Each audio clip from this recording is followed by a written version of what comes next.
Ladies and gentlemen, you are listening to Life Well Lived by Omobola Stephen. It's an engaging and enlightening talk show on life, relationships, and the business of life. Grab a cup of juice and just chill.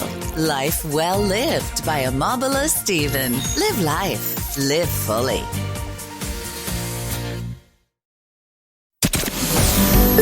Welcome, everybody, to this week's episode. We really appreciate you joining us. This podcast really shows us how we can all learn, live, and thrive off of each other. By sharing our knowledge through our conversations, we will impart some knowledge whilst learning ourselves how to progress even further. Here is your host.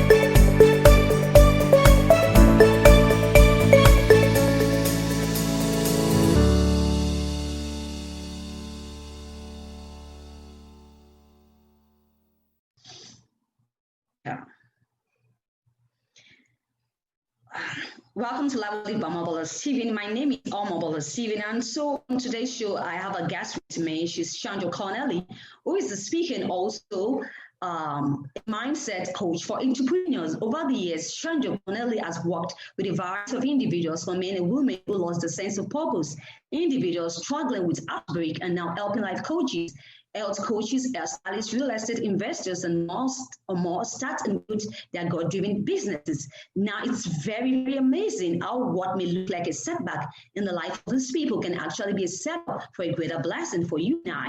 And so welcome with me on Live Well With Omobola Stephen, Shaundra Connelly. Thank you so much. I'm so glad to be on this show. I am looking forward to this. Thank you so much for coming on the show. And so I want you to talk a bit about yourself and what you do. Well, like you said, I am Shaundra Connelly, and I currently work with entrepreneurs who are looking to drop all of the mind drama and move forward with creating a successful business, particularly more coaches, and just helping them, female coaches to be even more specific, to help them to just really go forward in their business and make it exactly what God has destined for them to create for themselves and for their life. That's right. Right. So I want to ask you something like, why do you really focus on entrepreneurs? I'm sorry, say that one more time. Why do you focus on entrepreneurs? Well, I'm an entrepreneur. And then, so one of the things I've gone through, I've worked with several individuals in different areas, and I found it to be my passion to really just push people to go for their dreams. I don't know, before I even went out to college and got my master's degree in mental health counseling, it's always been my passion to push people beyond the obstacles, to see the obstacle as not something that's a wall, but it's a bridge. It's a bridge to get them over to the next thing, that desire, that passion, that goal that's been placed in their spirit.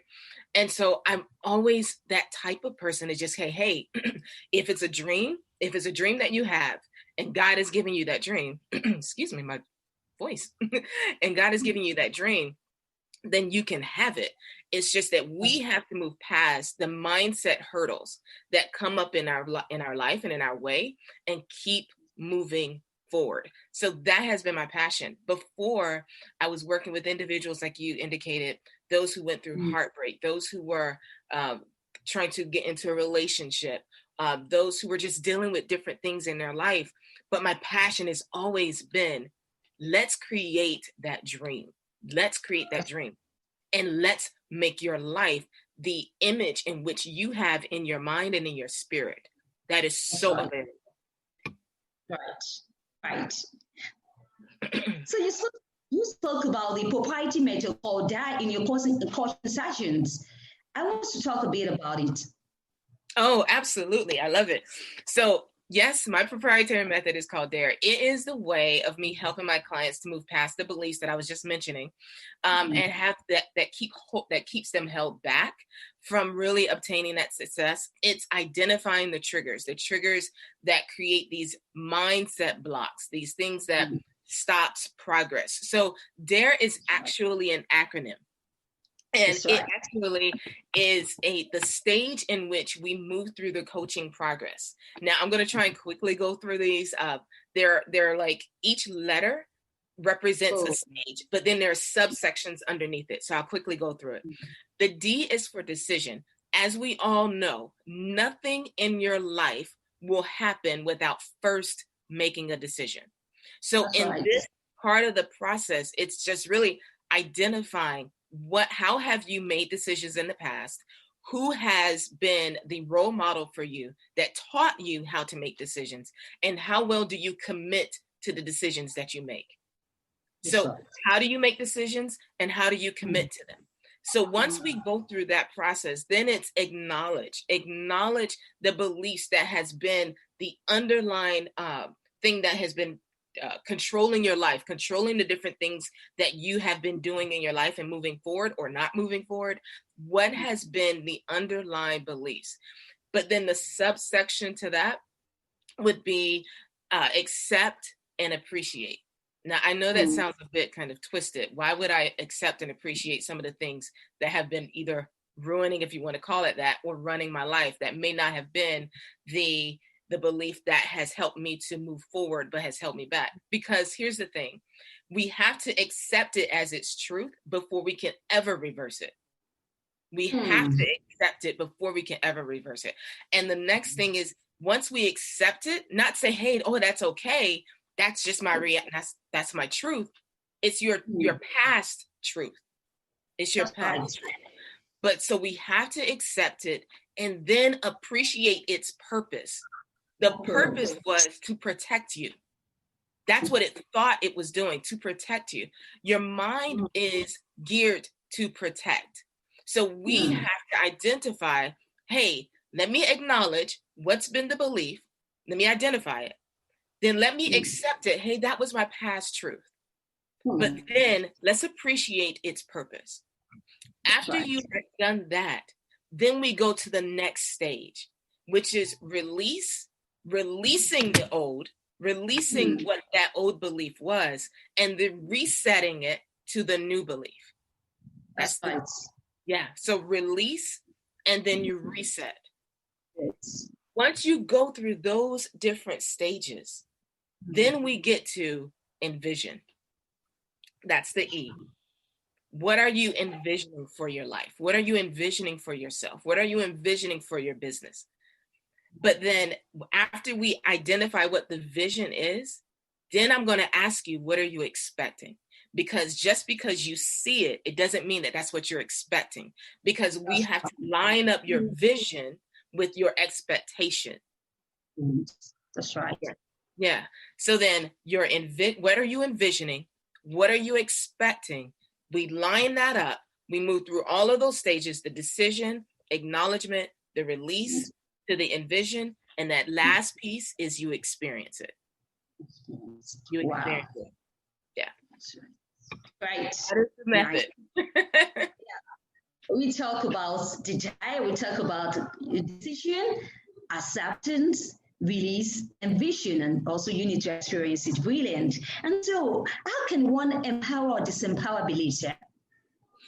Well, so beliefs are essentially thoughts, right? Thoughts that have turned into an opinion that eventually became a belief, right?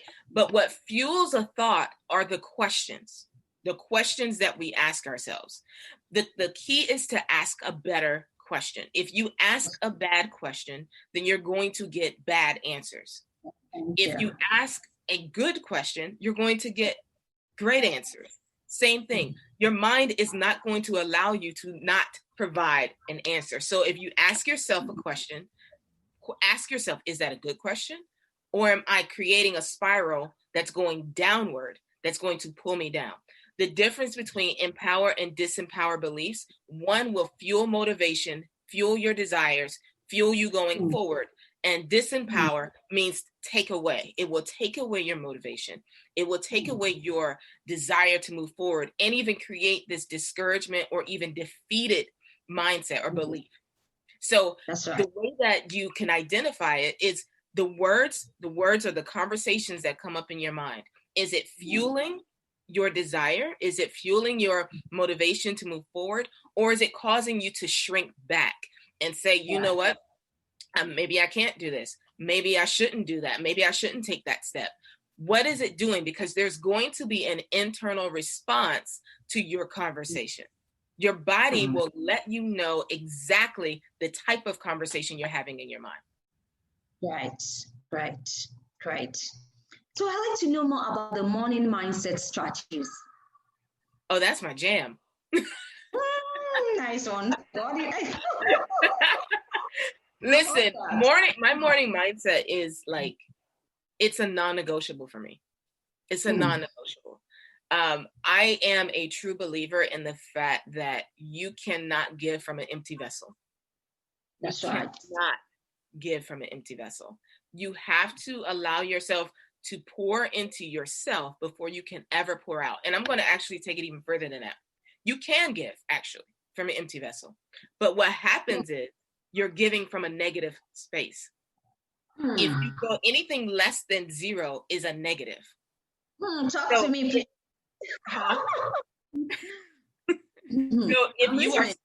if you're still trying to pour out and you haven't poured in, then what you are doing is sowing negativity. You are sowing negativity. So the only way you can stop yourself from doing that is to constantly allow yourself to pour into you. So then therefore you're pouring from a vessel that you've already replenished. Now, I have a proprietary method for it, and I'll go really quickly on that too. And it's actually called GIVE. It's an acronym. I love acronyms because they're easier to remember and they're easy to apply, right? So my GIVE method, like I said, is about giving to yourself before you can give out. Give in before you give out. So for all of your listeners, I would like for them to think, when I get up in the morning, I need to give.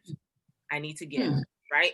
And the acronym is this. The G is gratitude. Now, I have a 4-deep method on this. I won't go into all of that. I'm going to have something come out later on in the year, but there's a 4-deep method on it. But gratitude, it is impossible for you to be grateful and bitter at the same time. It is impossible for you to be grateful and in fear at the same time. Gratitude will elevate your energy all on its own. All on its own. If you allow yourself to step into your day with gratitude, right? So that's the first thing. I is integrate new beliefs into your life, the beliefs that you want to adopt as your current, and the beliefs that you want to move forward with your life with. Not the beliefs that, pull you back or cause you to shrink back, but integrate the beliefs that you choose to adopt. We have to take ownership and responsibility for our growth. The mind it is not geared to grow. We have to force it to grow. We have to choose to allow our mind to grow. So G, gratitude, I, integrate. V is cast vision. Cast vision. The Bible says, where there is no vision, my people perish. That's right. So we have to cast vision as to what it is that we're desiring for ourselves, what it is that we're desiring for our life. I do this every day. Cast vision. Even if you say, I'm casting vision for my day. Wow. If you want to start there, just cast vision. And then after you do that, the last part is experience. When I say experience, I mean allow yourself to really visualize, feed into it with your emotions, your energy. Really allow yourself to experience the things that you just stated about you, about your future, about all of those things. And I can promise you that when you leave from that place of giving, that place of give, then you're going to have something to pour out to somebody else. That's right. Great. Brilliant. Thank you for that exposure. Thanks so much. So I'm asking, what advice can you give to someone that is struggling with self-acceptance and self-esteem? I would say this, first of all, that know that they're not alone. They're not in that alone in that struggle. We've all had at some point struggled with that, right? To some degree, self-esteem, self-acceptance, to some degree, there's been something that we had to navigate through and work through on our own. So I would first let them know that they're not alone in that journey. I would also say to allow themselves to practice a new thought. Like I said earlier before, a belief is a thought that we practice. It's an opinion that we practice that becomes a fact in our mind about ourselves. So practice a new thought. I just gave you a morning a morning mindset practice that can allow them to create a new thought that they're going to practice. So practice a new thought. And then I would say, and this is an important piece, and it's kind of long, but surround yourself with the right people, right? I tell my clients that it is a math equation. And just quickly, it's math equation is you have different people that play different roles in your life, right? You have adders, multipliers, dividers, subtractors. There are different people that play different roles in your life.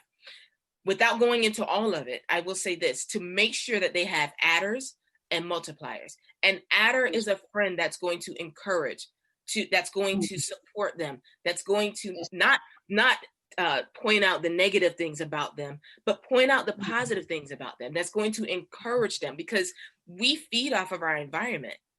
And anytime that you begin to have that negative thought, maybe that friend will say, hey, remember, hey, you have this attribute about you. So then that's helping them to create a new thought, to practice a new thought. The other type of person is a multiplier. Have a multiplier. A multiplier is someone that's going to multiply their potential. Multiply. Yeah. So it could be a coach, a pastor, someone that is pouring into their life, because we all need that type of person in our life, right? So if they can have an adder and a multiplier, and they begin to take responsibility for their thoughts. That's right. And they're going to move forward and elevate their confidence and their self-esteem. Right. Things will change. Yes. Really, thank you so much. So what's the fuse about approval-seeking mentality? Can you talk about it? Say that one more. What's the fuse about this approval-seeking mentality? Can you, is it related to codependency struggles? Is codependence a struggle? I'm talking about approval-seeking mentality that most people have. Is it related to codependency struggles? People who are codependent. The mindset struggle that a lot of people have is, well, like I said, I will speak more from the entrepreneurial, right? So a lot of my clients have struggled with either I don't know enough, I don't have enough. When I was working with those who went through divorce, it was, what's wrong with me? I will tell you, if you ask yourself what's wrong with you, your mind is going to give you a litany of answers that will say, this is what's wrong with you. This. But that is not an empowering thought. That's not anything. Remember I said your thoughts are triggered by questions. So if you ask yourself that question, you're going to get bad answers. So that was one of the things. What's wrong with me? Why can't I do this? Why? Any of those things are from a defeated point of view, a defeated mindset. But if you allow yourself to ask the better question of, how can I learn from this experience? What is the lesson in this experience? That's more from an empowered state. What is the lesson in this experience? How can I use this to move me forward? It's a totally different mindset. It's a totally different thought. So those are just examples of some of the things that come up. One, if it's from an entrepreneur, I don't know enough, I don't have enough, I can't do it. From someone else, that's maybe struggling with self-acceptance or self-love or self-esteem. What's wrong with me? Why is it that person is able to do certain things and I can't? Okay. Yeah. Great. It's been a while. It's about Omobola Stephen. And I've been talking with Shaundra Connelly. She's a speaker and a mindset coach for entrepreneurs. And now Shaundra has worked with a variety of individuals, or men and women who lost their sense of purpose, individuals struggling with heartbreak, and now helping life coaches, health coaches, hairstylists, real estate investors, and more startups and build their God-given businesses.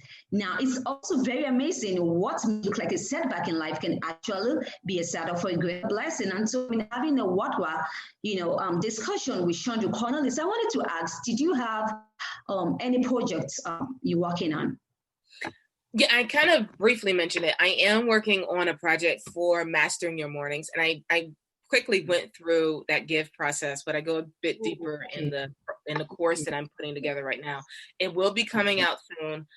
It will be announced on Instagram. So your followers can definitely follow me on Instagram at ShaundraConnelly.com. Yeah, ShaundraConnelly.com. I'm about to give you my website at Shaundra Connelly. If they would like to find out when those different things drop. And just, I share different tips and different things on Instagram as well. Right. Thank you so much. So how can we reach you? They can follow me at Instagram at Shaundra Connelly, and they can also check out my website, ShaundraConnelly.com. And I am also on Facebook. I'm more of the Instagram person than the Facebook person, but I am on Facebook at Life Coach Shaundra Connelly. Okay. Brilliant. Thank you once again. Do you have any parting word? I would say just know that you are enough. You are enough for what you need right now. You are enough for what you desire. You are enough for the dreams that God has placed in your heart. You are enough, period. That's right. That's it. You are enough. I love that line. Thank you once again for coming around on the show. It's been a worthwhile, time to. So I believe that some other time you can come to the show and share a bit more about, your coaching experiences. Absolutely. I appreciate it. I have totally enjoyed this. Thank you so much. Thank you. Thank you once again. Thank you for being on the show today, Shaundra Connelly. And so see you some other time. All right. Yeah. It's a wrap on today's show. Let's do this some other time. Now for me to you, it's Omobola Stephen signing out.